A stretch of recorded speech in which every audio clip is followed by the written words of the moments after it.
Something.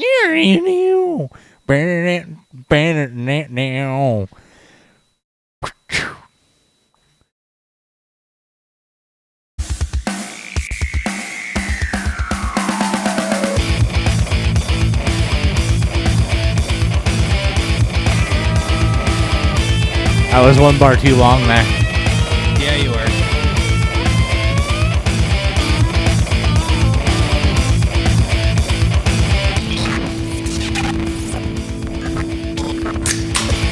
Welcome to Beer Fueled. I am your host at Beer Fueled Hop with 2 P's, joined by at Beer Fueled 30. Presented by at FF Face Off. It's another week. We have another show with more content. Doing their check-in on some OTA stuff and do some ADP checks and just really checking in across the NFL. We didn't prep anything for this show, so it should be a good one. We love shows that we don't have to do any work in outside of just pulling up the information that we need to talk about. Said and then riffing on stuff. It. Then we'll research it as we go. That's what we do here. Maximum low effort. Our optional third may or may not be with us tonight. No idea. He says not. That's what he said last time, and then he showed up. At Beer Fueled on Twitter, Beer Fueled Podcast, where we get your podcast and YouTube information from. Hey, speaking of the FF Face Off, this cool group that lets us like hang out with them and pretend to be part of something bigger. They are doing a mental health podathon, July 16th and 17th. 7 a.m. to 7 p.m., trying to raise money for the Hayden Hurst Family Foundation, which has a huge focus on mental health. Bunch of us will be writing our stories, our journey through mental health. We've talked about it on this pod, and posting them there. I will do at least one on my own. I might do two. We'll see. But yeah, be sure to tune into that. There's going to be a lot. There's about 50 people that actually write and contribute to the site. 50 good minds. And a lot of people that have battled. So, in that moment of vulnerability, it takes a lot of vulnerability to put your story out there. So, they're going to take the time to be vulnerable and open for you, myself included. Please take the time to check in and read that and support.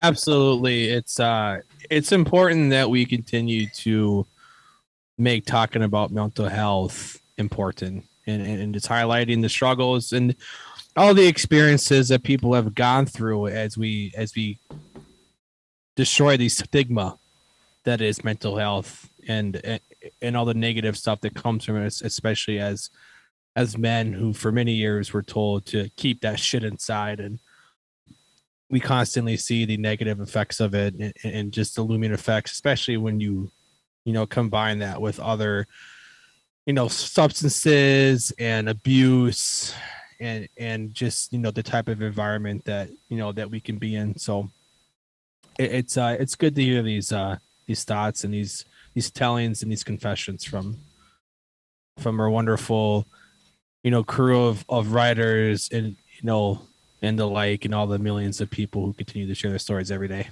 Indeed. And with that, I believe you mentioned substance.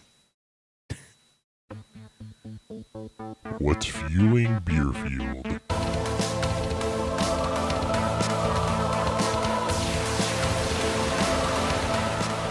I say that in jest, of course. We 100% support sobriety. And, just because we haven't really had addiction problems, people very, very much do. We do this as hobby. We're not drinking to get drunk most of the time. With that, Dan, what are you drinking to not get drunk? I'm totally going against what I normally will put on the show. Okay, so it's not distill. That's good. It's not distill. I'm trying to drink something basic. I've been on a real big lager kick or just trying some actual Ooh, beer me too. that tastes like beer. Today, I have a beer that is absolutely not really a beer. I have Energy City's Bistro series. This is the strawberry banana smoothie style Berliner Weiss. So I've had these guys on before. They're based out of Chicago. They're basically the northern version of 450 North. For those of you who aren't familiar with 450 North, they are kind of the poster child for Midwest smoothie style beers.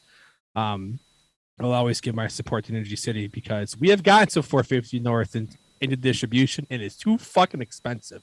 I'm talking like $40 a 4-pack. Why?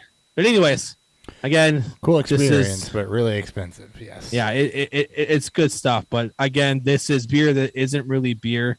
It's actually beer, but it's made to be not anything like beer. So this is a fun style. You have to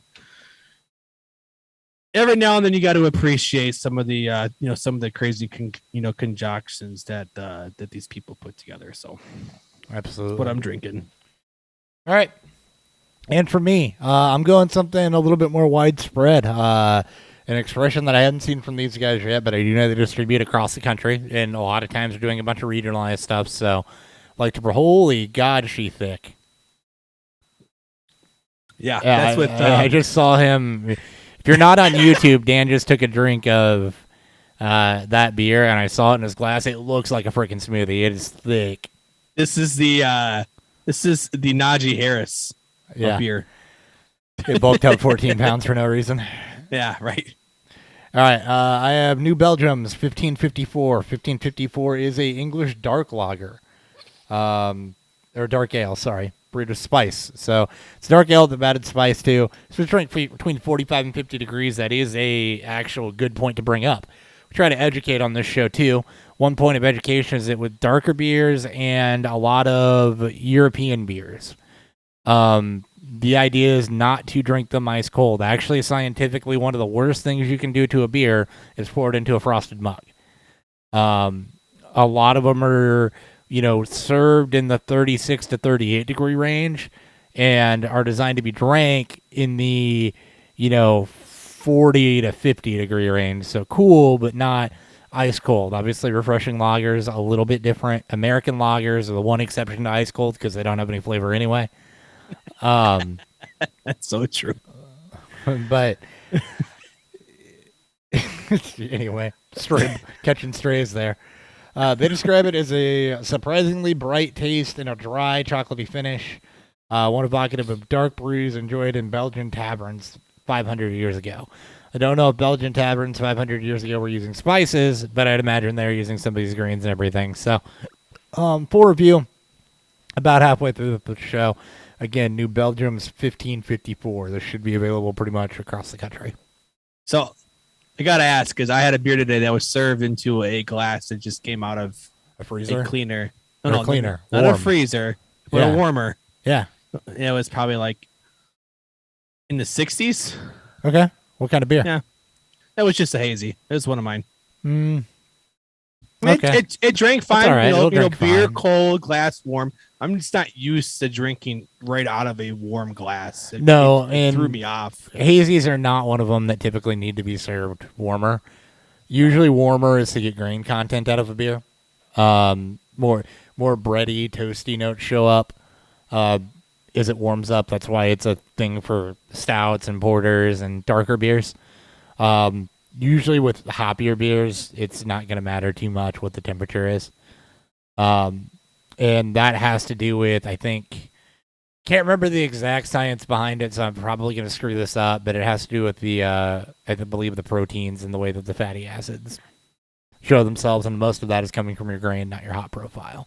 So more robust beers with a more robust or a more focused grain flavor, drink them warmer. Makes sense.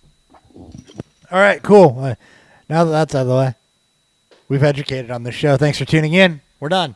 We'll see you guys next time. Now, there's probably going to be somebody that's actually, certified in beer serving that's going to rip that apart, or not, because not that many people listen to this show. But look at this stupid fantasy football podcast they found. They're talking about all this beer. Fucking morons. Yep. As he drinks his Budweiser while typing into the YouTube comments. We'll do another tech topic next week. That brought something else to my mind, but I'll save that one. It has to do with head. On a beer. not under the day. Anyway. Anyway, get out of here. News.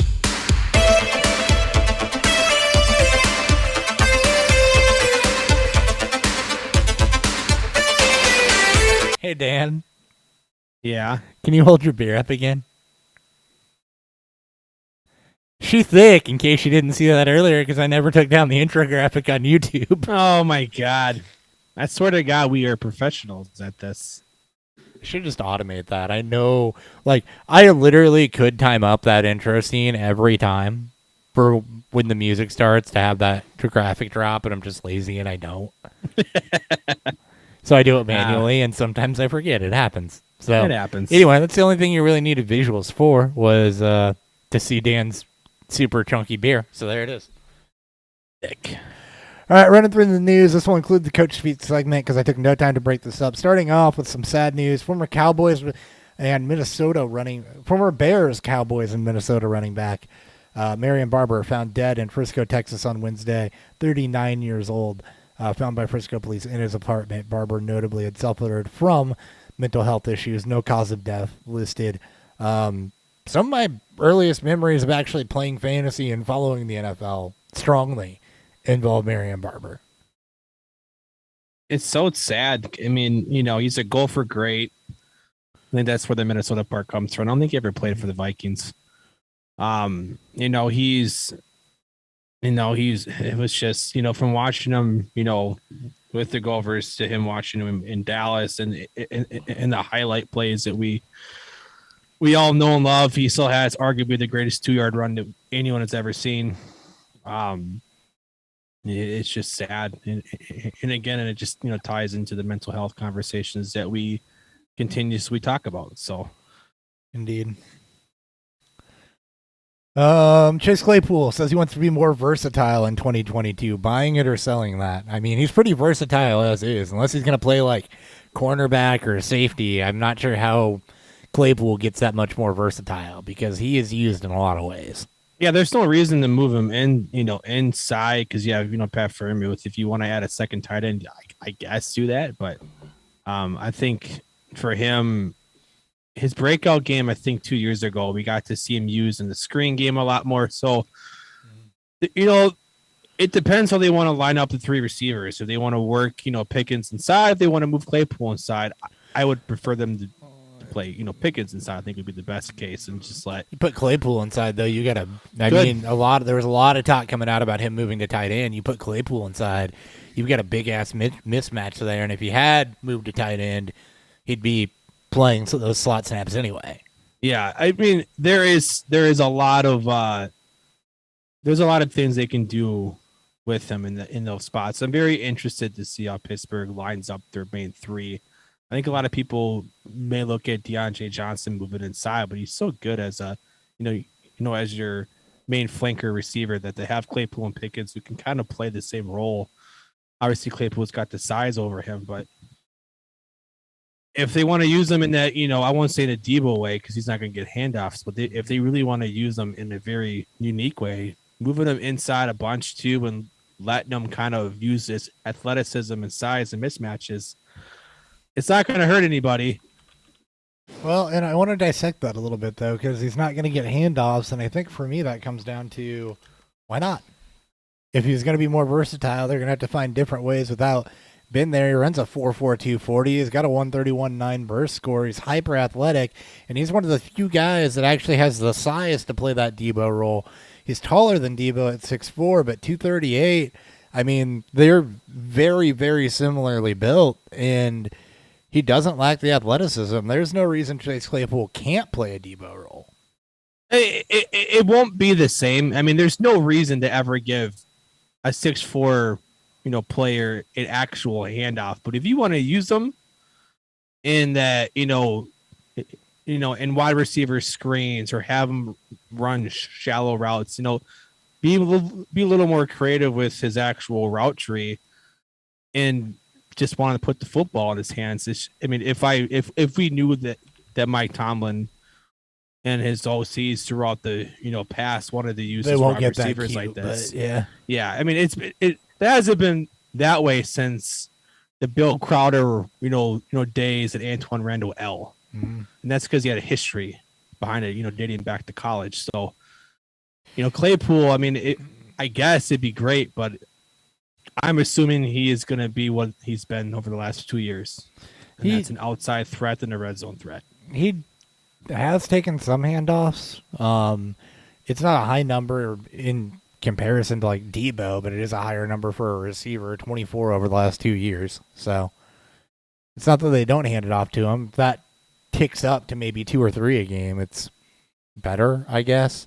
I don't know. Steelers are going to be an enigma because there's so much talent that you don't know what the quarterback play is going to be like or how they're going to scheme around that. So it's going to be interesting. But, when it comes to buy or sell, to put a bow on this, at least for me, I think that I'm probably buying it if it's on sale. And that's just because the athleticism's there for him to be more versatile. The explosiveness shows is there to be more versatile. It's a copycat league. He does have the size to do the Deebo Samuel stuff, which is the error in most people's arguments when they make a Deebo Samuel comparison, is they're trying to say it's going to be like Mecole Hardman, who doesn't have the size to do the shit that Deebo does. It's a unique combination of power and speed that Claypool has, and he's underwhelmed. So if that ADP comes down enough, yeah, I'm willing to buy that upside a little bit and I mean, see if he can make it work in a more creative offense. It's always felt, fairly low. I mean, he announces the draft pick of what many believe to be his replacement in Pickens after the 23 season. I don't think they've re-signed Deontay Johnson yet. You're going to have, Chase Claypool. It's up after Johnson after 23. I think Johnson's the more important player to this offense. He can do more for them. But at the same time, I mean, you get a guy like Claypool and you get a guy like Pickens, and you have that pairing. It's tough. Claypool, I think between the three is actually the cheapest in terms of ADP. And I'm on board right with now. that. Pickens slid a little bit in the draft. He's like every rookie, you're going to have to earn that a little bit. You're not coming in into this like wide receiver starved room like a Velus Jones is, for example. So, I mean, you can't just annoy George Pickens right out of the gate like that, I don't think. So Claypool is the cheapest of the three. It's an ADP episode. Where's it going? I am trying to find. It's a little bit harder to find Dynasty ADPs because a lot of these are not just coming off of startups. He's the 807. He's 807 on FF Calc on Dynasty ADP. I just pulled up wide receiver. Hold on. I just pulled up. He is 807 behind Gabe Davis, ahead of Juju, wide receiver 38 in Dynasty. That's not what I want. So, I swear I thought DLF had it. Well, you keep talking. I'm gonna see if I can find it on there. FF Calc has it. That's what I was. I know, but I know. I'm also DLF likes to use their startup mocks. Yeah. What do you think? Never mind. I was say, where do you think FF Calc's getting Dynasty ADP from? I mean, probably startup mocks. Matt Corral, absent from OTAs. Tragedy in the family, so hope everything is good there. He's supposed to be competing with Darnold. He's not going to beat Darnold at a training camp anyway. This sets him back a bit, too. Is a rookie going into that offense, so just something to note if you're banking on Corral in like a super flex draft is a this year breakout, and he was already probably not going to break camp as a starter. He's raw. He might get a chance down the stretch. This is going to put him behind the 8 ball a little bit there as well. Again, don't really like putting a football light on somebody's personal tragedy, but that's the reality of the situation. I think most people should also, take a note that he's probably like he wasn't going to enter camp as a starter. I mean, his best case is that he takes over, from Darnold Darnold. struggles, and then he takes Yeah. over mid-season and a lost season just to get experience, and you show what he's got. Yeah, absolutely. Steelers defensive end Stephon Tuitt retired after 8 seasons. He missed the entirety of last year after his brother was struck and killed by a car during OTAs. So injuries as well. He's retiring. Best of luck to him. Paris Campbell. 8 of 24 passes from Matt Ryan. He is healthy as of right now. You've got Michael Pittman over there who had a breakout year one. You've brought in Matt Ryan. Paris Campbell. You buy that 8 of 24. That's a 33% target share in OTAs. Does that translate to him seeing, call it 20+% in the regular season, which with his explosiveness would put him in a wide receiver 2 conversation? There's no way he's going up that high. I mean, just historically, you don't see players jump to that massive degree in target share. I mean, Campbell was a second-round pick. He hasn't, fallen this far because of play. It's because of injury.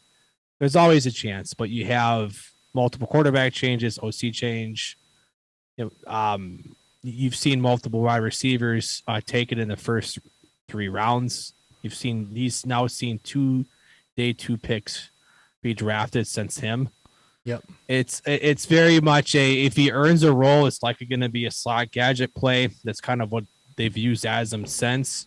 You're going to have Alex Pierce kind of play the TY role, and Pittman, continues to play the X flanker type of spot. It's so early, right? It's June 1st, guys. It's great to hear that Campbell is healthy and that he's flashing. It's the reason why he was a second-round pick. It's just he's also free, effectively. You got your league mates. You got leagues right now drafting their rookies that are dropping players to make up room for these new rookies. Paris Campbell is likely one of those players being dropped, unless you got people like me who are truthers who are going to hold on to him. You're gonna have a lot of people out there gonna probably look at him as a drop candidate. And we're talking like free. He is not going in the top 50 wide receivers in Dynasty. Yeah, we're talking like very depending free. how deep your bench is and shit like that. If you really want him, either wait till he gets dropped or trade a 4th round. He is a starting wide receiver as of right now with Pierce and Pittman, so he'll be on the field in three wide receiver sets at the moment. So as long as he can stay healthy. Mm-hmm. Travis Etienne said, if I could be like Deebo Samuel, I would love that. But of course, I mean, he's been hurt like Deebo. You've been hurt like Deebo, yeah. He's halfway there. Also, you play the wrong position. And let's slow it down and take some NFL snaps first before you go out there. We don't even know who you are yet. I mean, he did have 110 targets in college his final 2 seasons. So, I mean, that's a lot. I'm not saying that they're going to put him there. And we know that there are some rumblings about wanting to use him in the slot last year before he got hurt. He's not Deebo. I mean, for fuck's sake, I think he's 10 pounds lighter than Deebo, too. Like, at least 10 or 15. And I don't know how many players actively would want to have a true Deebo role, just given the amount of punishment you take, and you're not going to get paid respectively what you're doing for your team. Just look at Deebo now. So I think, but you're right though. Let's just wait and see ETN get on the field. I do love that. I've always liked the pairing that they have, with Lawrence and and that connection dating back to college. I think there's a good role for him, but there's so many new targets in this offense. I mean, a shit ton. And plus the guys they brought back from last year, it's hard to know where the target volume is going to go outside of maybe Christian Kirk, because you don't pay a player that amount of money to not try to get him the football. Jalen Samuels is released. Remember when he was supposed to be a thing? Good day. Good times. Get out of here. I'm kidding. Sucks. I mean, I wish him the best. Coach Doug Peterson said he thinks Laviska Shenault can help the team as a return man.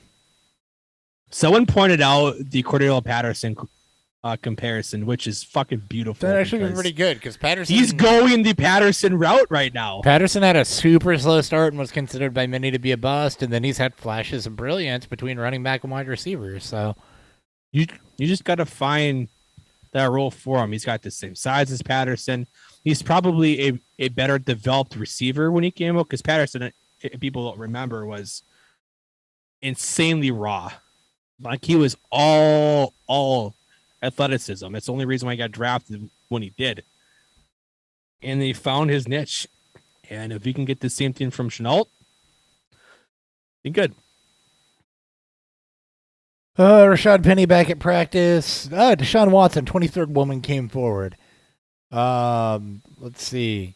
There's a portion of the petition that came out from the civil suit, which reads, it was Watson himself claiming that even now he has no regrets and has done nothing wrong that solidified her resolve. She brings this case seeking minimum compensation, but to obtain a court finding that Watson's conduct was wrong. So I read into this one. This is one of the original women to come forward. So she held back because of a fear of being ridiculed, in the public, and seeing who doesn't, exactly. It's seeing her predator be glorified in a way that she doesn't want to. Right. And then there's been documentaries about this that helped bring her that type of freedom to want to come forward. And that's why I think she's seeking small amount of money. She wants him to get what he deserves. Like, I think a lot of us do. Like, I don't think he should ever take a snap in the NFL ever again. And I again, waiting patiently to see what the fucking commissioner does, which I still think he'll get a year, and he'll try to appeal, and then he won't get it, and then you'll be out a year. And that's where I think will happen. That's been the small rumors have been alluding to, but this has been kept very tight shut. So indeed, sadly, we'll still have to wait and see. Charges dropped against Jerry Jeudy from that weird incident. It was an enhancer cause where basically his woman X something wouldn't give him something of his, so he held something of hers, and she called the cops on that. Childish shit. Was never anything serious there. Oh, and you got a slight dip in right in value for him at that time. So another unfortunate death in the NFL. Former Vikings first-round pick and current Cardinals cornerback Jeff Gladney killed in a car accident on Monday morning. Gladney was 25 years old. Tumultuous into his time with the Vikings. Still not something you ever want to see. No, he had his infamous lawsuit that I also believe got dropped. He did. Yeah. Still very sad to see. 25 years old, like you said. It's just I'm wondering if there'll be some more mental health stuff to come out about him too. He's had a pretty troubling start to his life, so I'm sure he's seen and had to deal with a lot of shit that many of us wouldn't want to go through. Indeed. Let's see, a couple more updates. Chris Olave hype. This is another buy-sell type situation. Are you buying it or not? So, Jameis Winston came out and said that Chris Olave is as smooth as the other side of the pillow, which, Dan, are you secretly Jameis Winston? I feel like that's the greatest saying, and it's so hard to dislike Jameis with. How can you not? Between the workouts, shit he says, man. The hype speeches and everything, he is a goofy sumbitch, and it's great. I love Jameis Winston. With all my being, he's one of my favorite people. Let's see. And then assistant GM Jeff Ireland, who's been around the block a time or two, reminds him of some players who have played in our league, the Marvin Harrisons, who are just silky smooth and effortless. Chris Olave is a guy that I still look at and think he could be a slow start just because of the Saints' offense. And, you got Slant Boy that's going to be back there for a bit and demand some of those targets. And unless the Saints are going to unleash Jameis Winston, you're not going to see high volume go his way or to either guy. So I love Olave long term. It could be a slow start. Olave is a guy that I want to buy. That yes, all of the talent in the world is there, I'm also probably looking to buy Olave sometime near the end of next year, projecting a slightly disappointing rookie season, but still believing in that upside. There's a lot to there's a lot of things that are working into Olave's benefit here. So Michael Thomas is big setbacks. The fact is he may not start the year healthy, which is going to give Olave the opportunity to firmly establish the wide receiver one role. I agree that once Thomas comes back, he'll have his target share. Like he'll command his targets.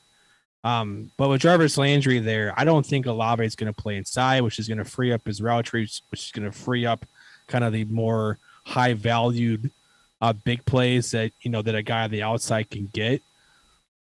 And just given his draft pedigree, what his strengths were as a college receiver, he's in firmly in a top 3 rookie production right now for the wide receiver position. He's up there with London, Burks, and potentially Sky Moore for being the highest producing rookie receiver, just given how everything's breaking in his favor right now for him to not only see the field right away as a starter, but to be a productive receiver starter now.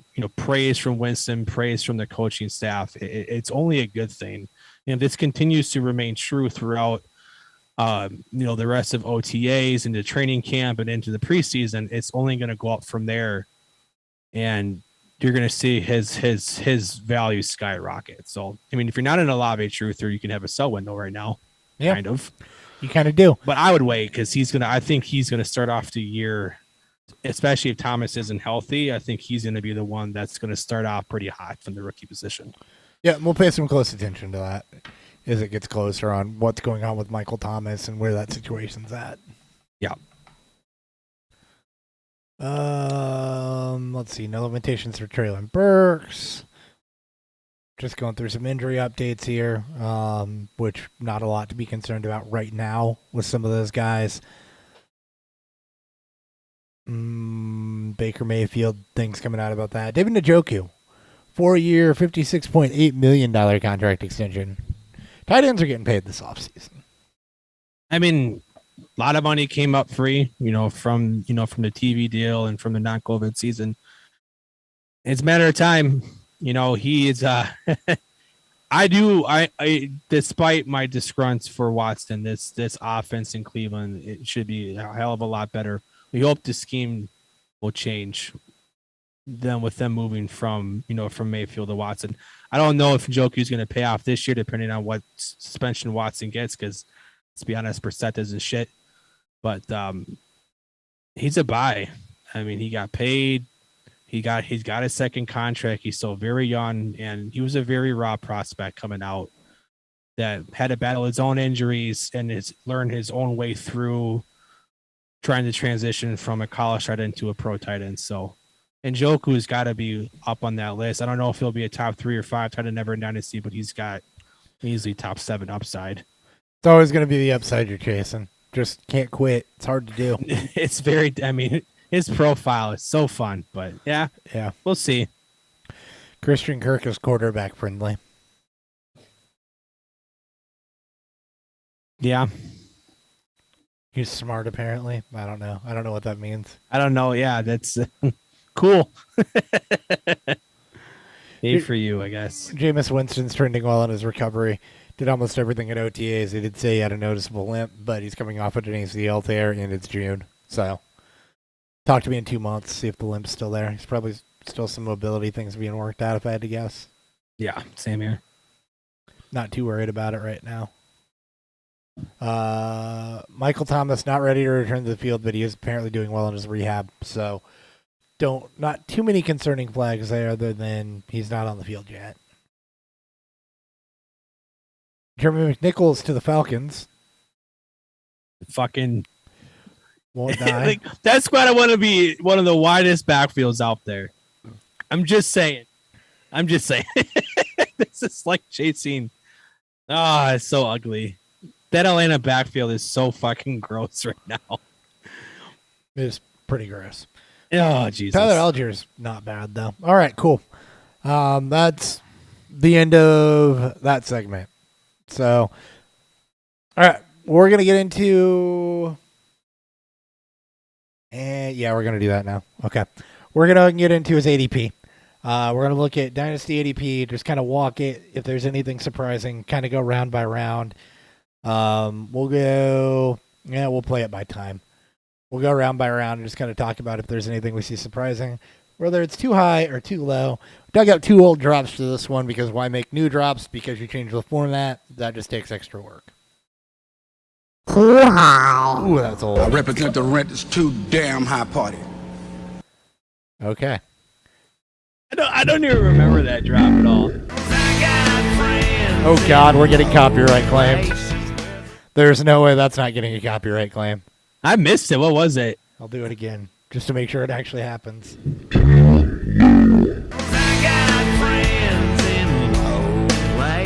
Where the whiskey drowns and the beer chases my blues away. And I'll be okay. Oh, man, the metal cover of that song is so fucking glorious. Einstein Shrines, they're not around anymore, but god damn it, that cover was great. Also, yeah, you really could not understand that drop. It says too low, and I only know that because I recorded it, but damn, that one was distorted too heavily. What were we doing in year 1? What are we doing in year 6? It's a good question.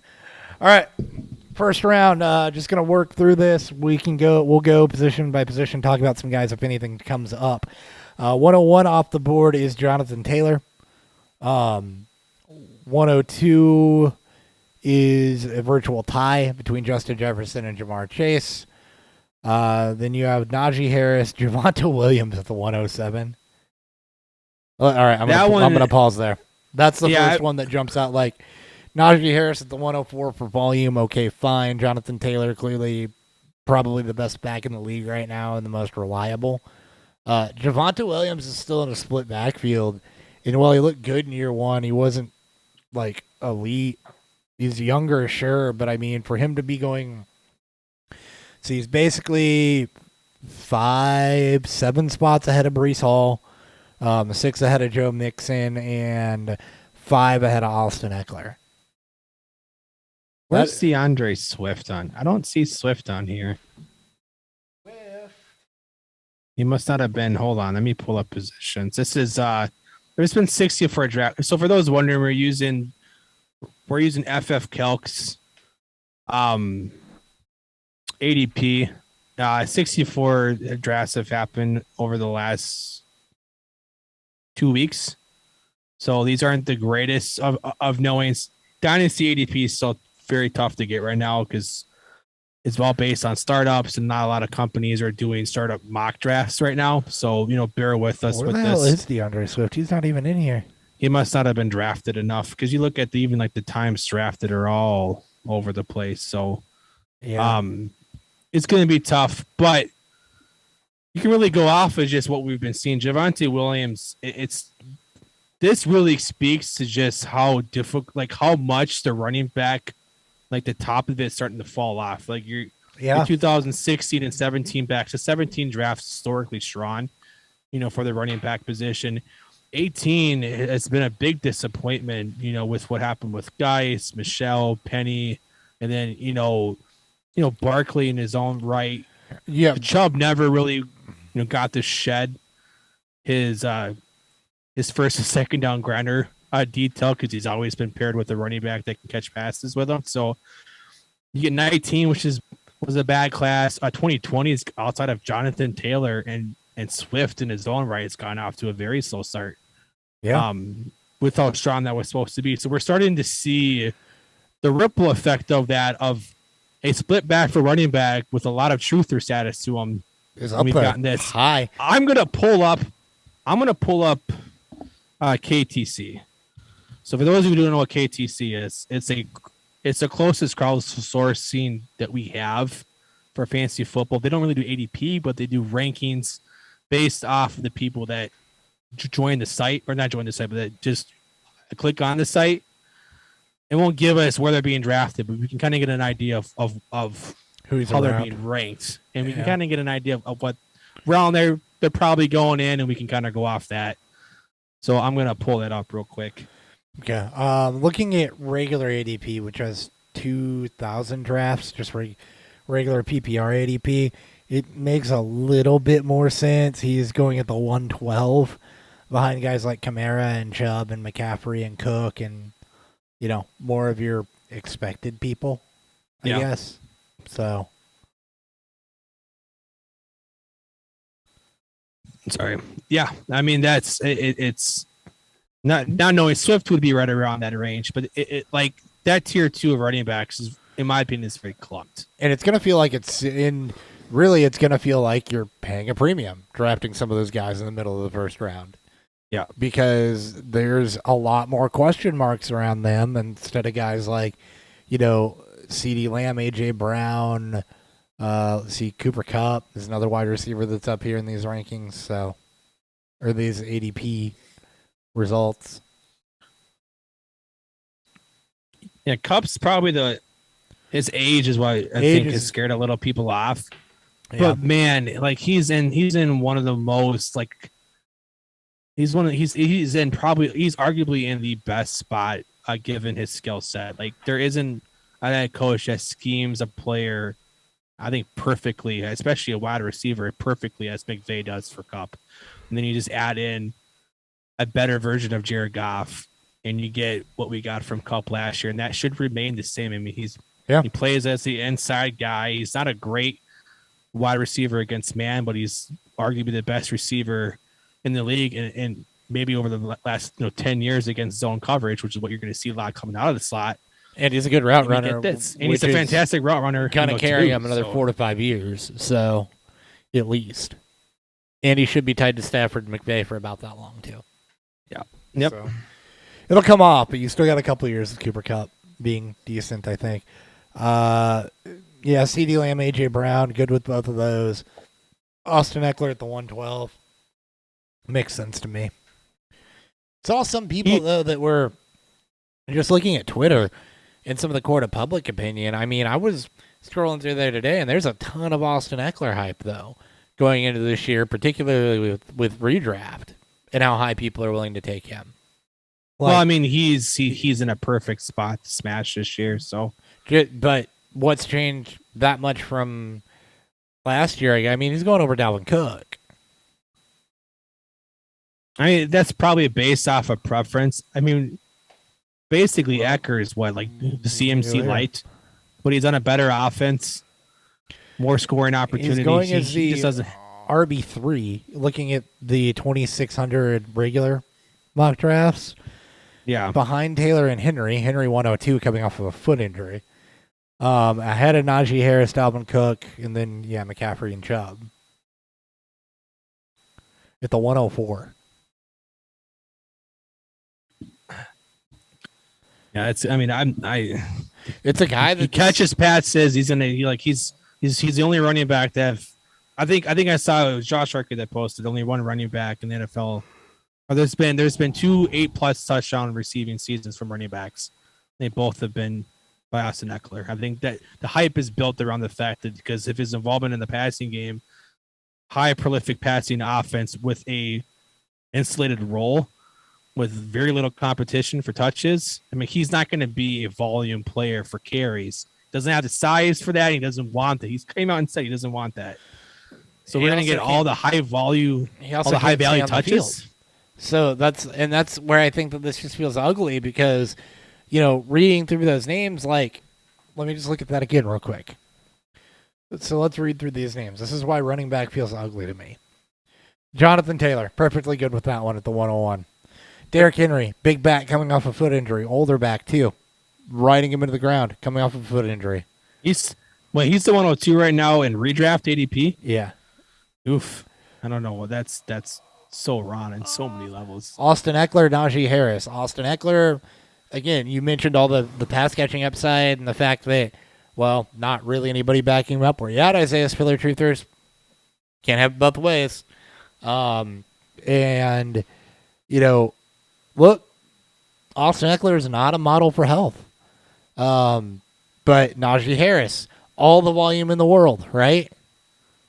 But no efficiency out of that offense last season. How's that going to fall? You go beyond that, Dalvin Cook, you've got 1 year left on his deal, and then what happens? Beyond that, Christian McCaffrey hasn't been healthy for 2 years. Nick Chubb is actually a value right now going at the 109, I think. I wouldn't say, he's...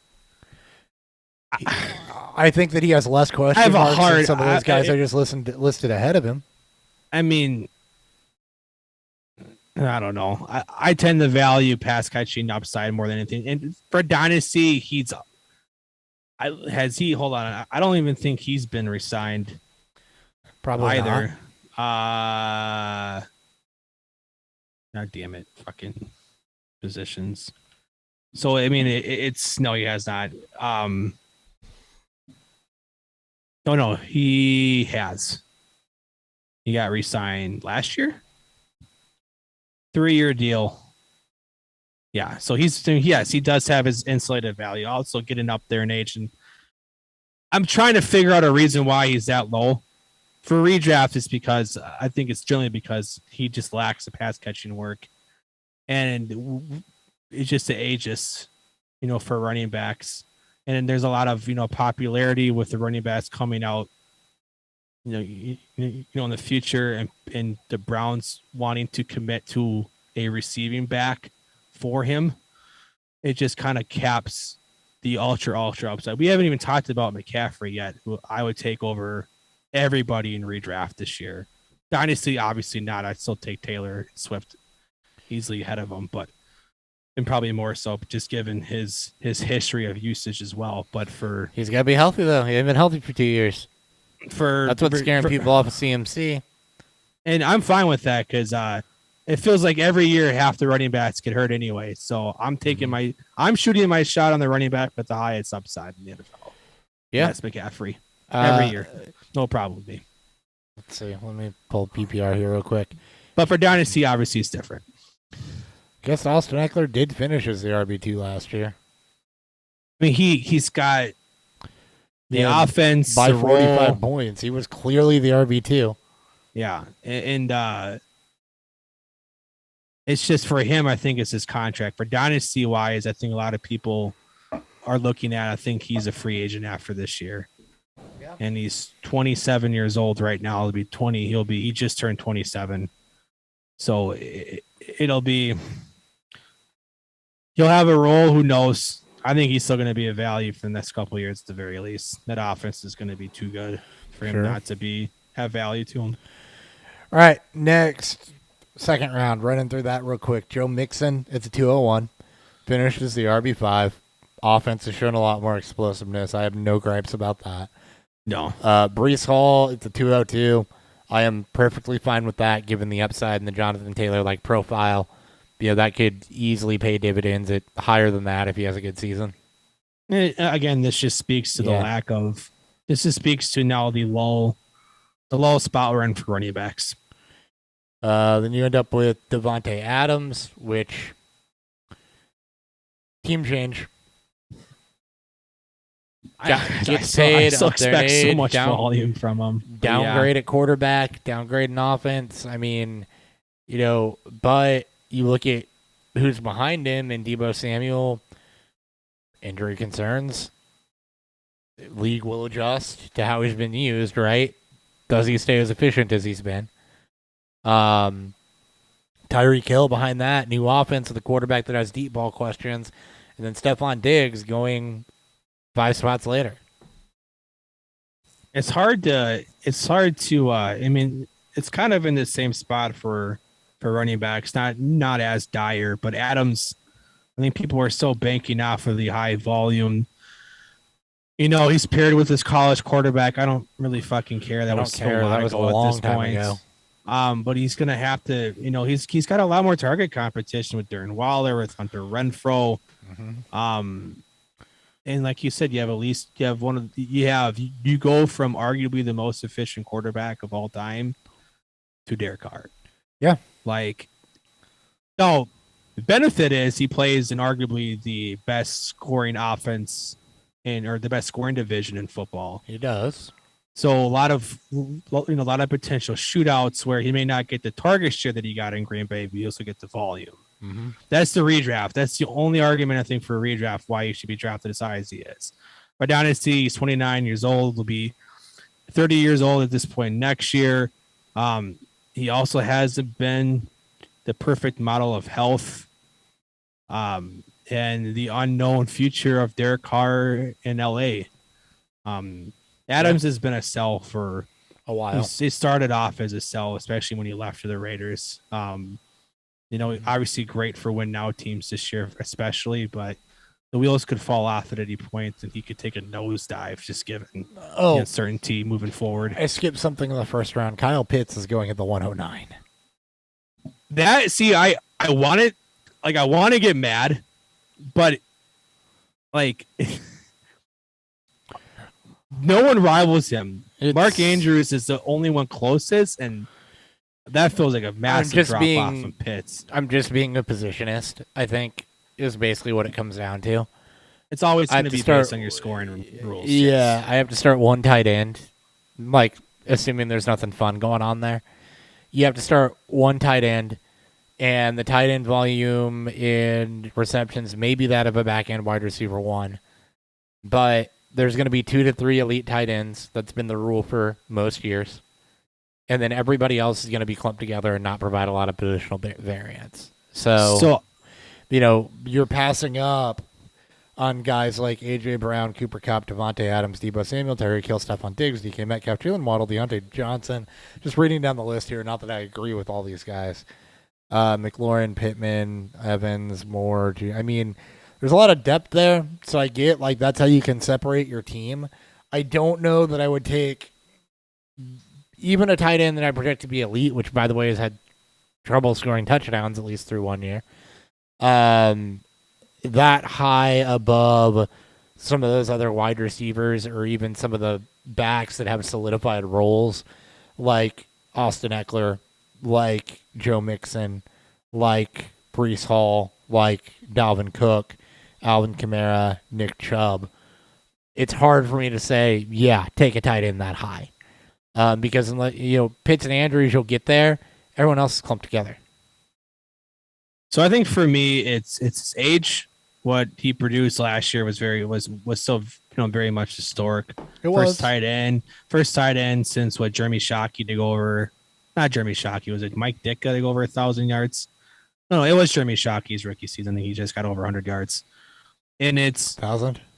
Yeah, over 1,000. Over 100 yards, historic. Over 1,000 receives. Yeah, over 1,000 receiving yards in his rookie year. So you get the positional scarcity, the fact that Pitts could easily perform as a wide receiver one if the touchdown variance goes his way. Yes, you have to go against that, but he's got very little target competition and a team that's probably going to have to throw a lot because they're going to be playing from behind a lot. Granted, the quarterback play sucks, but he's a mismatch compared to Drake London, who's going to see a lot of, the team's top defensive back. Pitts is going to be going up against potential slot guys, your box safeties. Obviously, not every matchup is going to be a mismatch for him, but I understand why Pitts is going where he's at, just given the insane upside and what I understand we can see. the argument. I don't agree with it. I don't agree with first round tight ends unless there's a tight end premium of some sort. I can't. I mean, I'm not disagreeing with you on that point. I'm making a devil's advocate argument for why somebody would. I almost took Pitts in ours, and yours is just a single tight end. Yeah, with some premium, but there's a little bit of premium, but still. I almost took Pitts in, in the third round, which is a 10-person league. So you're looking at the back end of the second in a 12-team league, but which is a full round later, and that's more stomachable because there's probably 12 guys that take ahead of him. I mean, back into the second, I'm okay with that. That's when you would, that's when you'd normally see guys like that go, especially if they're younger. It's, everything you're passing up to take him in the middle of the first round or near the back of the first round, rather, that kind of puts me off about it. I'll be very interested to see how many actual drafts has, how many startups. Let me go look and see would where actually he's at in take PPR picks. ADP. It's astounding to me because the offense is not going to produce a lot of points. I think there's going to be a lot of volume for Pitts, I think Pitts is going to rival with Travis Kelce for production this year. So he's back in the third round in regular redraft, and that is the tight end 4. Like that feels like a little bit of a value because I'm with you. I think he could easily be up there with Kelce. It's dynasty. Just look, a little difficult. It's excitement. Yeah, it's excitement, and I think it's the excitement. It's like quarterbacks in dynasty and non 2B super flex. Like we've seen, like you and I, on hands, we saw Mahomes go, first, second round after his MVP season. Josh Allen's creeping up to that point now, and single QBs where the value there's more of a positional value. And for wide receivers, a big argument, to that is the insane depth and the overall, flexibility that tends to happen for wide receivers. From the top, outside of the, Jamar Chase and Justin Jefferson tier, everything else seems to fluctuate a lot, especially with how many moves we just witnessed this offseason, which we won't see again, but right. It's insane. A lot of fun. Speaking of injuries, he's at the 204. Is the tight end 2, which that feels rich. That also feels high. I mean, you get a better number 1 receiver in Bateman, who I think is a better fit for Lamar Jackson than what Marquise Brown was. You actually have Baltimore not addressing the wide receiver position after trading Marquise Brown, signaling they want to go to more of the MVP Lamar year, where it's high efficiency, low volume. Andrew's not a model of health. I think he's still going to get a decent amount of work. I think there's risk. I think there's a lot of risk to him. I mean, I guess after Pitts and Kelce, aren't all the tight ends at risk at that point, but yeah, I would much rather just wait than to take a tight end and not try to fall in love with Mark Andrews. I like him, but I think Bateman's going to take a lot more of his targets than what Brown did. All right. We'll start cherry picking some of these guys. Yes, go ahead. Jalen Waddle, 212. It feels it should be fine. I just have a fear of fall on Tyreek Hill is going to be an annoyance to him to start his career.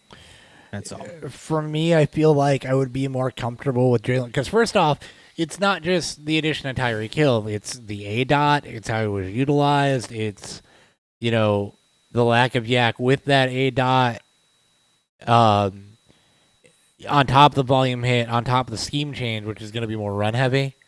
Yeah. I would want to put Waddle, probably, how do I feel about, for me, Waddle back around guys like Garrett Wilson, Traylon Burks, Devonta Smith, Keenan Allen down there at the back end of the, 5th round, Jerry Jeudy, Drake London, Elijah Moore, that feels a little bit more right. McLaurin, Pittman, Evans, kind of in that clump of people. For a guy that I still believe in the upside, that got volume, that really had a lot of things happen that kind of hurt his stock this offseason. No fault of his own, just the way the dominoes kind of fell. Is this for a redraft or for Dynasty? Dynasty. Okay. So right now, he's being drafted as a top 12 receiver in Dynasty, which is something that we had to argue. So it's funny. So in our Bourbon, I'm glad you brought up Waddle because there's been a trade that happened. So it's on our Bourbon Bowl chat. Someone was offered for Joe Burrow, so super flex league. So Joe Burrow and Ronald Jones is a part of this. No one fucking cares about Ronald Jones. For Jalen Waddle and Justin Fields. And I was on the Joey B side. Everyone was on the Fields and Waddle side, and a lot of it is, yes, people still believe in Justin Fields. I do too, but a lot of it was also the massive love for Waddle, which I do like, and I am encouraged to see what this offense does. I like Waddle. I don't think he's top 12. I don't think he's a top 12 receiver right now. I don't think he should be ranked top 12. He's not a top 12 receiver right now, and his situation got worse. Right? I mean, yeah. He had volume last year, sure. He put up a decent season, but the ADOT wasn't there. The quarterback's the same that led to that.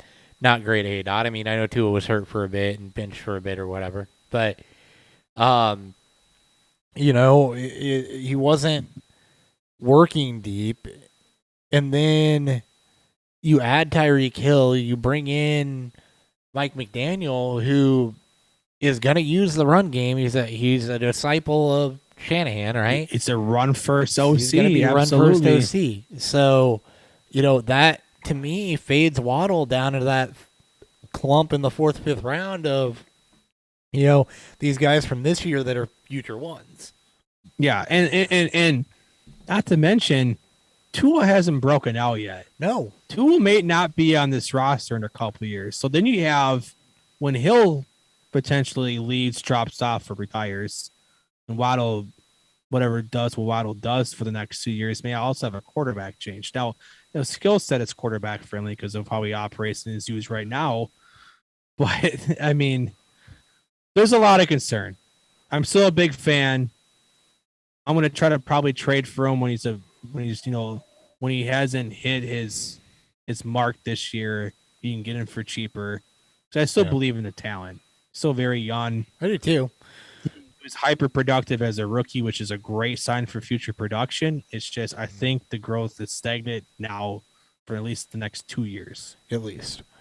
All right, Saquon Barkley 305 and J.K. Dobbins 307.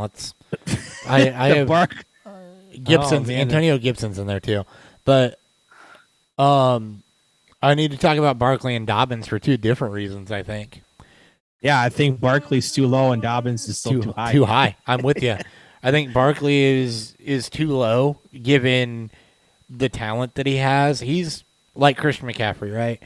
If you believe that Christian McCaffrey, who obviously this didn't, but anyway, if you believe that Christian McCaffrey is still a top 5 dynasty back, you have to believe that Saquon Barkley is still a top 5 dynasty back. The reason that they haven't been is not all that different.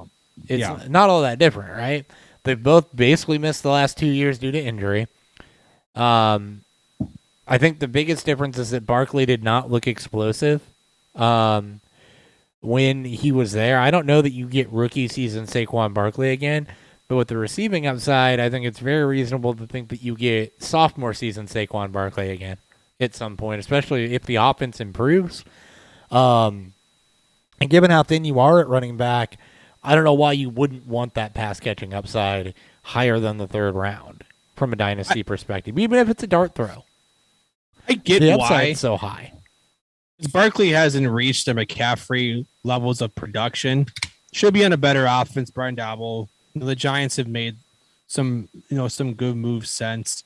Also the fact that he probably won't get picked up on his deal, so we don't know where he's going to land to. I get why people may not have him in the same tier. I'm banking on upside when I'm taking Barkley. Mm-hmm. Same it's huge upside here too. Yeah, in the 3rd round, the upside's huge. Yeah, and you're not getting him as a running back one. You're likely going to pair him. I mean, unless you start non-running backs the first 2 rounds, you're likely going to be pairing them with an RB1 already.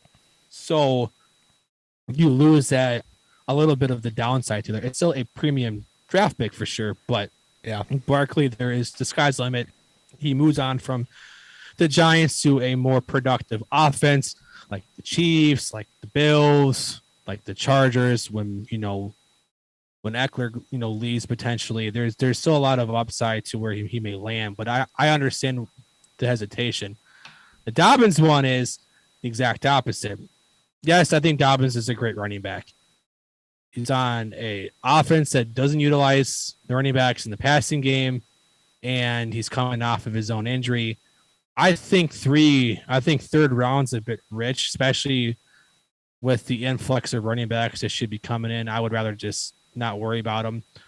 For redraft, I don't know where he's going right now, but if he's going in that 3rd round range, I'm just going to pass on him. I just don't see the pass catching upside to warrant taking him that high. I get the allure at times because this should be a better offense with everyone healthy, but I just can't. He's not going to catch passes. Like, it's almost worse Nick Chubb. It's worse Nick Chubb to me. And I wouldn't pay that high for Nick Chubb either. So, in redrafts.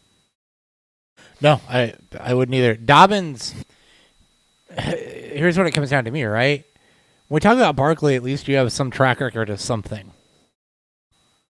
Dobbins, you don't. You have a track record of injury, and that's it. You don't really have a track record of anything with Dobbins. We've seen that Baltimore is going to use our BBC. Their best. We've seen with running quarterbacks time and time again that when you get down by the red zone, your touchdown upside is severely limited for your running backs. And, you add Tyler Beatty, who's a guy that profiled really, really well. You have Gus Edwards, who's been a workhorse for them there still. And you're just going to bet on J.K. Dobbins is just going to get it and be up here with, with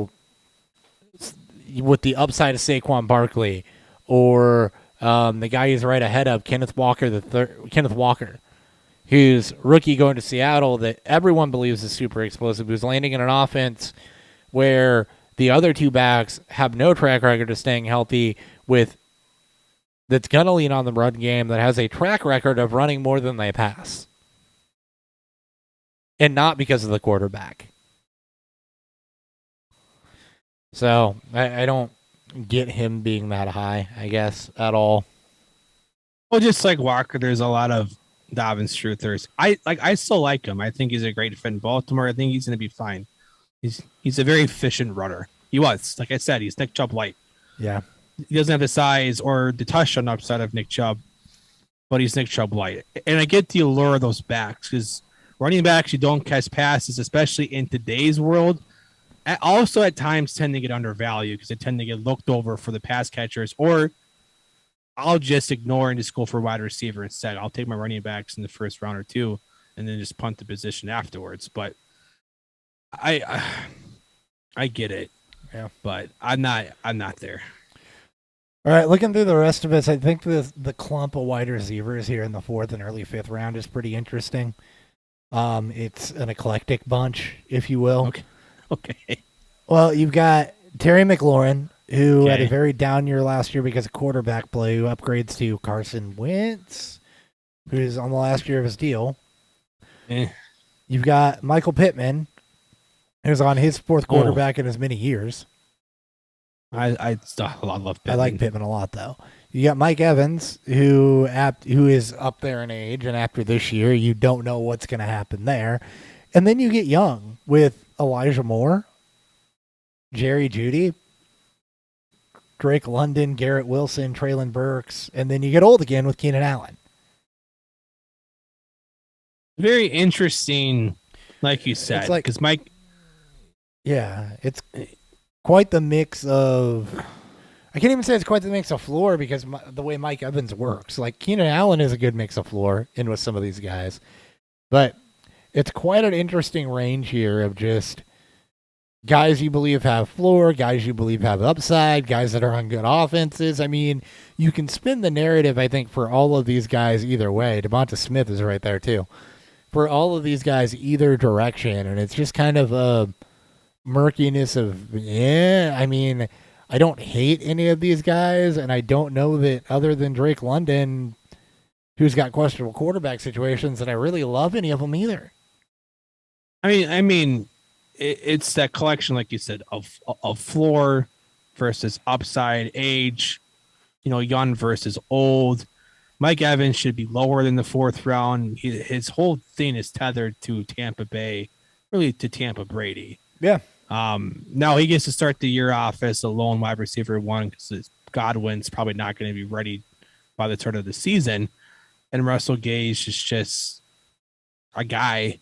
So, yeah, I get that allure there for redraft, but for Dynasty where it's you have to take age into account. Yes, he's one of the most productive receivers in the NFL. He's been one of the more disrespected receivers for a long time. In Dynasty, though, I think he's always been valued pretty properly. And I think it's time to start that fade. But everybody else, I mean, Keenan Allen, 5th round, you get a high floor productive guy on an elite offense tied and tethered to one of the best young quarterbacks in the NFL. Would much rather have Keenan Allen over Mike Evans. I would have Keenan Allen over a lot of these guys because of his style of play, the way that he plays wide receiver position, and the fact of what the offense should look like. He'll eventually be faded out, but he could be the next Larry Fitz in terms of just continuously produces and produces and produces until he's in his mid-30s, knowing the next crop of receivers that join that offense, because he's just too fucking good, and Herbert trusts him, so much. So, but Pittman's the one where I take Pittman over Deontay Johnson and over Jalen Waddle, to be perfectly honest. I think Pittman's upside is insane. I think Matt Ryan's going to unlock him. Yes, I think the constant change of quarterback is a bit annoying. That's going to continue to happen, but I think Matt Ryan's a part of that team for at least a couple of years. I think he is the bridge to the future.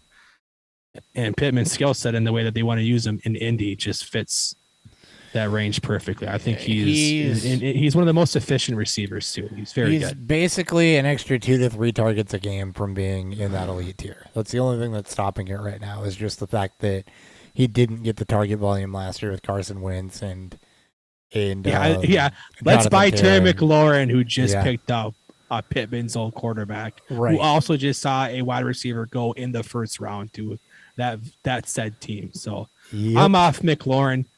It's a good story, I got out at a good time, I think. Yeah, I mean, you could have got a bit more for him, but I think right now it's probably going to seem fair. I think when you traded him, you could have got more for him. Now it probably feels more about right. Elijah Moore too. Like, I'll buy the dip. Like, wide receivers who are that productive that early in their career, you just can't ignore. And really, all 3 rookies here too, I'm okay with at this point, especially Burks in London. I mean, you're going for pure young age and upside over proven talent. That's pretty much what we see here. Next group of backs gets a little interesting. David Montgomery, Elijah Mitchell, Zeke Elliott, Leonard Fournette. Fournette, obviously, right now you're kind of playing championship team to championship team with him in Dynasty, or at least you should be. Yeah. You ride that until the wheels fall off, and if you're not competing, you move that for value to somebody that needs it. Zeke being down here is interesting because it shows that, earlier in the offseason when we said sell him, like trade, get out, we weren't alone. I think a lot of people have seen the explosiveness kind of fade and the efficiency fade for Zeke Elliott with the emergence of Tony Pollard. So he's down here actually behind David Montgomery and Elijah Mitchell now, at the point to where I would almost think, if I'm a buy startup, this is a buy. I mean, this is absolutely value, because if he puts together another elite season, he's either going to carry your team or you're going to get a hell of a haul for that. Just look at the contract. Dallas has been... They're locked to him. Just like Carolina is with CMC, they are desperate to move out of that contract, but they're finding no one wants to pay it. They're going to have to pay it themselves. I think he eventually will, but he was hurt all last year. Highly prolific offense with a shit ton of volume. Tony Pollard, we got to love him. He has his role, and that's not to completely destroy Zeke. Zeke's still going to be a value.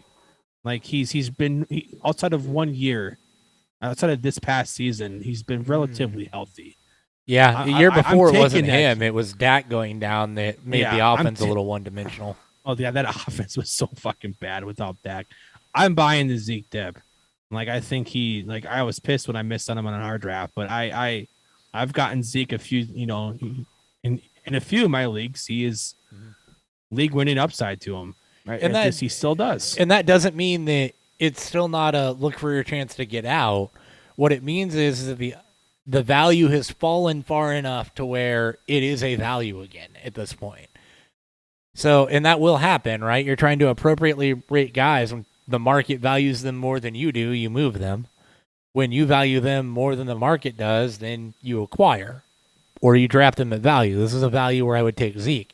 The guys ahead of him in David Montgomery and Elijah Mitchell, and Aaron Jones. Aaron Jones is going ahead of him. Yeah. And makes no sense to me. There's some intriguing things there because you've got, the constant threat of Dillon behind Aaron Jones if he falters at all or gets hurt at all. For David Montgomery, his role's solidified, but on a bad offense, and he's not re-signed. And Elijah Mitchell has no draft capital, but looked explosive last year. I'm okay. Got hurt. Yeah, constantly. Got hurt constantly. Now, that doesn't mean do I have a problem with David Montgomery or Elijah Mitchell in the 5th round? No, because there's some of the better RB2s you can get. The The volume's completely insulated there. You're not going to worry about those guys, not getting their work, but the longevity isn't necessarily there with either guy, I don't think. Yeah, it's I mean, at this point, all the young studs are gone, obviously. And you are taking guys that are there to either move if they blow up because your team can't win games, or you're gonna ride the hot streak until hopefully you win a championship. I feel more comfortable with Zeke. I think he's still gonna be in the Cowboys this year and next year. I feel a lot more insulated with that. Fournette, who's going right behind him, as more insulated value than Montgomery and Mitchell and Jones. It's just whether or not he leads with Brady when Brady retires. And then you get that jump into the Miles Sanders and Clyde Edwards-Helaire tier, which again, it's in the same boat. These guys are not a part of the future. That's why you take your running backs early, or you take them in your rookie drafts when the price tag on them is significantly cheaper than when you try to trade for a top 5 back. I mean, just ask Sean in in my dynasty league how much it costs to take Jonathan Taylor. Those are the price you pay for these elite backs. So at this point, in the draft, you want to aim for short-term upside. I believe it was Larky that said he doesn't look beyond 2 seasons at running back. There's just no need to. No. So much can change in a year or two. It's the same argument that we've made as far as, why rebuilding around wide receivers makes a little bit more sense unless you're drafting the running back to flip the running back. Basically, you solidify your championship roster with running backs. The mold and the nucleus of your teams are your quarterbacks and wide receiver, especially in superflex quarterback. But your wide receivers are typically is the glue that holds your team throughout these years, because of how long they last for, and generally the consistent production from the top tier to middle tier. All right, high or low. Move through this a little quicker. So just going to throw some guys out there. You do the same if you see anybody that I miss. Cortland Sutton at the 602. That's fair. That's I think that's where he should be. I think it's a little low for me with the addition of Russell Wilson there and the talent levels that we've seen out of him. I think that he is a guy that I would want up, maybe that I think can perform up another round or two. I think the guy in front of him, DeAndre Hopkins, 5'12". What do you think? Low or high? I think that's a bit high. I think it's about right, because you're losing a half year because of the PED suspension, which I think has his value down right now. He did start to tail off a little bit last season, but he is still, elite and ahead of him. Like, okay, looking at what's ahead of him, and we'll throw something into this conversation too, right? Would you rather have Hopkins or a Sutton, or Devonta Smith from an outside perspective? I would take Sutton because I think he's the number one on the most prolific offense compared to 3 teams. Yeah. Hopkins missing the first 6 games, just half of your rookie season. And in Dynasty, he's already 29 years old. Like, he's reaching the point where he's been a sell Devontae for Adams is also 29 years old, and he's going 4 rounds ahead and is equally levels of elite. Yeah, but at least he'll start the first 6 games. That's the only, you're losing half a year, and that's why it's down. That's why Michael Thomas's value is down in the 7th round too. That feels high too. I'm nervous about you're Thomas. losing that half year, and that's the recency bias coming out to play.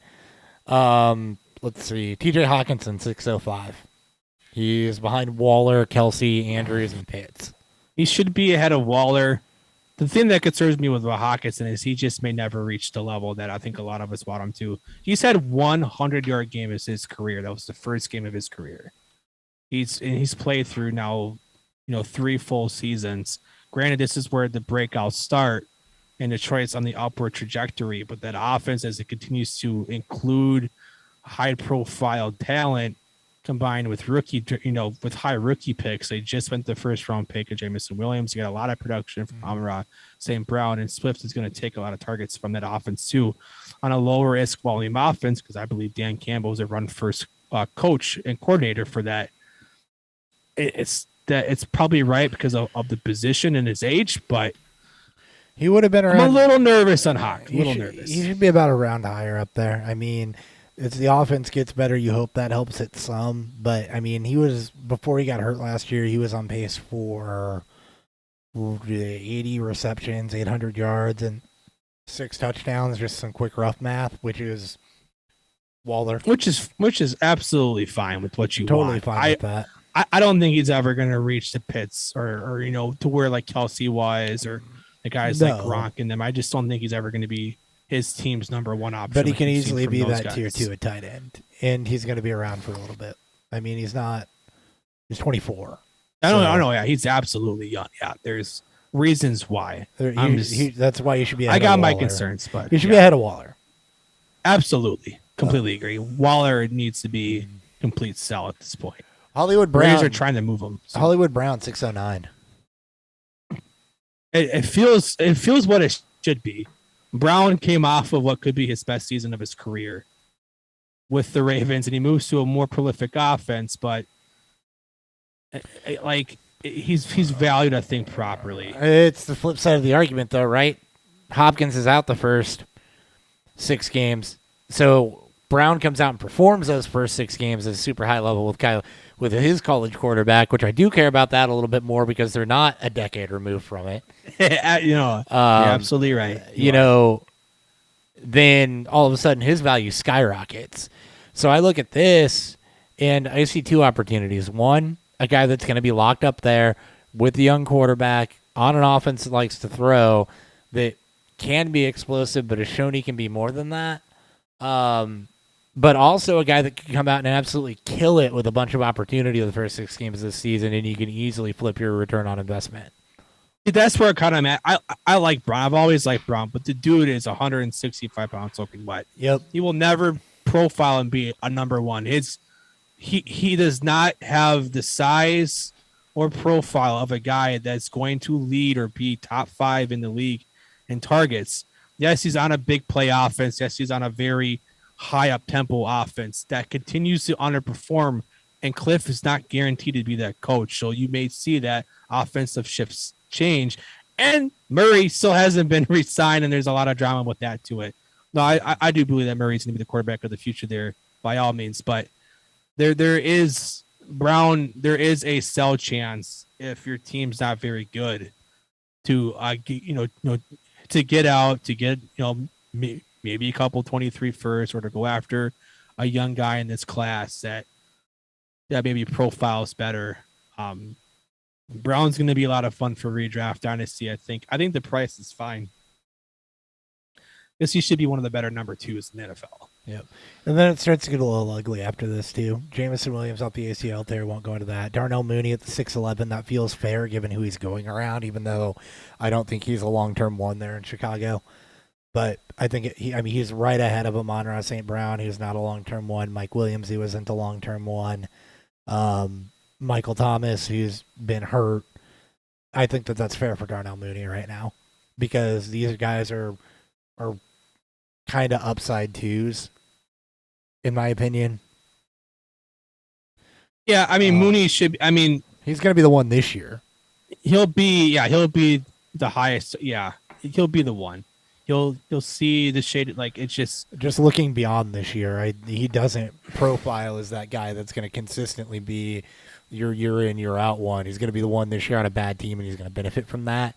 That's why I think this is fair where he is. Yeah, no, I don't disagree. I'm not as high on Mooney as I think a lot of people are, but I think the Bears offense. It may not matter who the number 1 is. I think that team. You need Justin Fields to take a large step in efficiency, the same way you want that from Zach Wilson, and from Lawrence. You need to also see that from Fields, and it may not matter. Yeah. But I think he'll still be a productive mid number 2 for this year. Then that's probably your sell opportunity when they invest heavily next year with all that cap space they have. All right, I'm gonna do 3 more. Okay. And really, running back gets a little ugly here too. So if you want to talk about one of them, you're gonna have to. There's literally. I really don't care at this point. There's nothing really to talk about. Maybe Damian Harris going into the 7th round, back into the 7th, but there's really nothing. But still okay. He's a guy that at least has a role right now But like Yeah. Pollard, what's the long-term role? Hilaire could be out of a job next year. Who knows? Yeah. No, wide receivers are in this area though. So skipping over Olave, Ayuk, Brandon Cooks at the 801, still just 28 years old. Constantly disrespected. It's age at this point. I mean, you're basically looking at this from a productive veteran versus age. Yeah. Like I think he fits. I think 8 rounds great for him. If I can get Cooks in the 8th round compared to Hopkins the back end of the 5th, I'm good with that. All Cooks does is produce. But all Cooks has in the last 2 years has been shitty quarterback play, and now he's battling some injuries. Still produces somehow. And he still produces regardless. So Cooks or no, that's probably not a good one. Cooks or Darnell Mooney around earlier. I think I would prefer Cooks. I think I would too. Cooks or Mike Williams. Cooks. Mike Williams is a fraud. Yeah. So that's kind of where I'm at too, where I say he's low because he's at the 801. Those guys are going a full round ahead. And, we won't quabble about people in the same round, but, guys going a full round ahead of Cooks, I would clearly take Cooks over. And really up there with Jameson Williams and Hollywood Brown, I think is more of a fair spot because Cooks, or can reasonably assume that, you're going to get startable seasons out of him still, especially if you're building a competing team. He's a guy that, if you take a rookie, for example, like Sky Moore's going right with him, right? Yeah. That may take a little bit to come on. Cooks is a guy you want that's not going to cost an arm and a leg that can fill that role until that rookie comes on. And, from a roster construction standpoint, I think that's an important value to point out. And I don't think, the nice thing, I guess it's nice and bad. I don't think there's ever a great sell window for Cooks because I don't think Cooks is ever going to command a window that's good enough to want to offload him, by meaning you probably will never get a first for him. But Cooks for second round picks, fine. It goes both ways. Based on need, that's pretty fair. I think that's always a good thing. I think if you can get Cook, especially as he gets older, I think he has a couple years left of potential high-end wide receiver 2 production, maybe sniffs a wide receiver 1 if the touchdowns go this way. We just got to – I wish he got traded this offseason. Like, if there was something that wanted me more to move on from what is arguably the worst passing offense in football. Again, just for the love of God, move him, please. But he'll be productive. He's Davis Mills' number 1. So, yep. Allen Robinson down here at the 804 and Gabe Davis at the 807. Robinson feels low. He moves to a very prolific offense compared to what he was. I know you to scorn from a Bears fan, perspective. He's played with terrible quarterbacks his whole career. Finally gets a good one. I don't know if he'll meet his value, but 8th round feels okay. It doesn't have to be the one. He'll be all right. I said low because I would take him over a guy like Brandon Ayuk, over a guy like Michael Thomas, a guy like Mike Williams, Amon-Ra St. Brown, Darnell Mooney in that offense.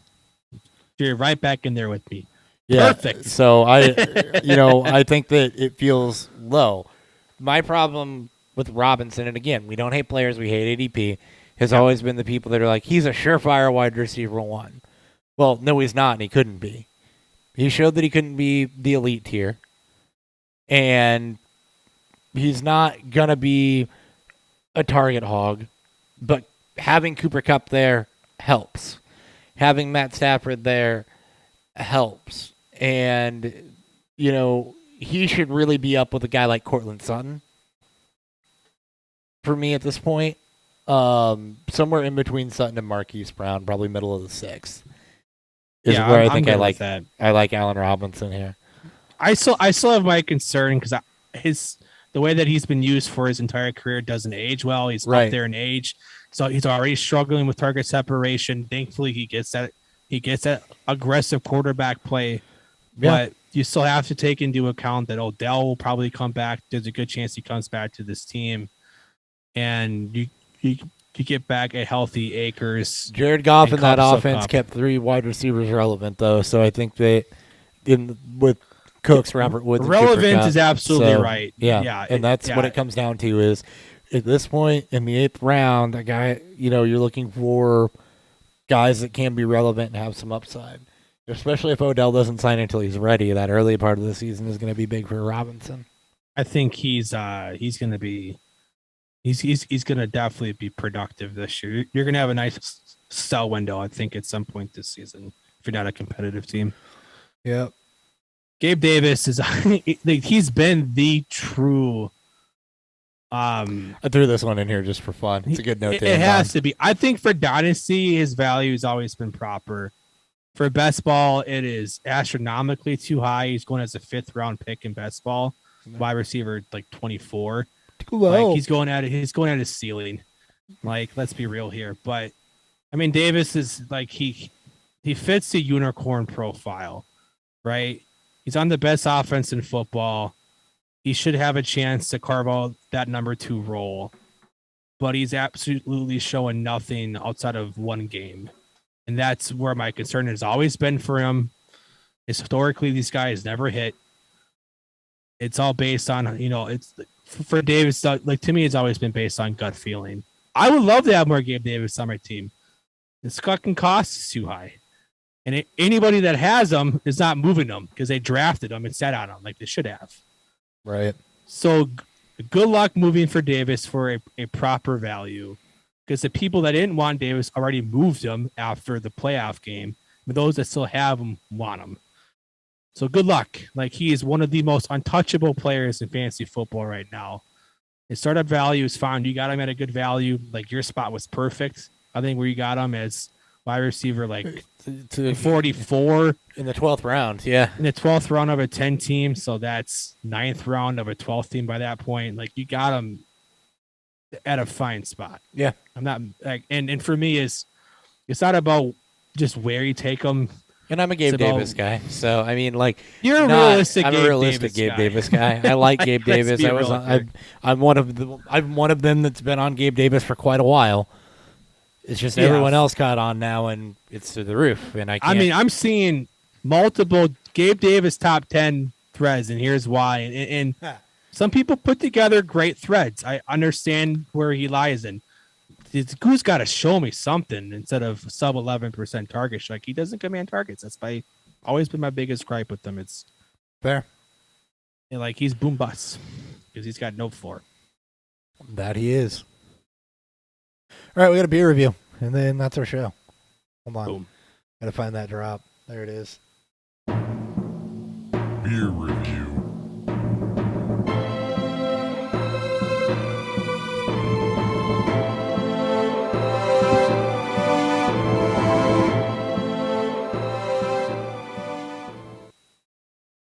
Go ahead, Dan. So I do want to say this for those wondering why we haven't talked really tight ends or quarterbacks. For one QB, they're generally priced fairly. Yeah. Josh Allen and Patrick Mahomes are both going in the 3rd round, which to me still feels rich. Wait on QB and single QB super flex are going to be all properly valued. Tight ends, outside of Pitts, maybe we don't really need to talk about it. So I just want to, for the listeners at home, we're like, you guys only talked about running backs and receivers. Well, that's we why. did. There's a reason. That's why. As for this beer, just like this conversation, it's as obvious as it should be.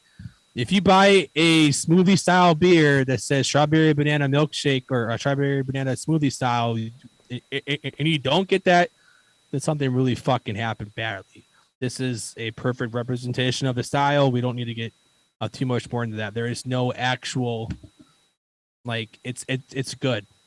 You don't buy it like you buy it because of what the style is supposed to be, and you're gonna get that, 10 times out of 10 generally. So there you go. Fair enough. All right. I had New Belgium's 1554 on the nose. It's chocolatey. Like they say, it's going to be chocolatey. It's a semi-sweet chocolate beer. Has some underlying toasted oat notes.